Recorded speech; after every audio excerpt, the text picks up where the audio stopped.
For account managers or customer success teams, creating something as simple as a sales forecast can be painfully complex, as there's no direct link between Salesforce and Microsoft Copilot. Which means pulling data from Salesforce, pasting it into Excel, reformatting, and repeating the process over and over again. Teams are left frustrated instead of focusing on their customers.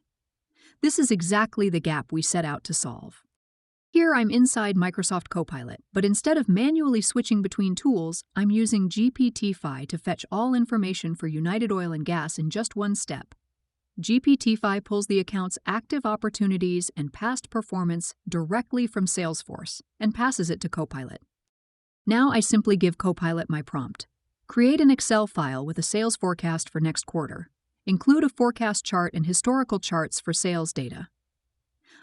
Copilot instantly generates a complete Excel file for me to download.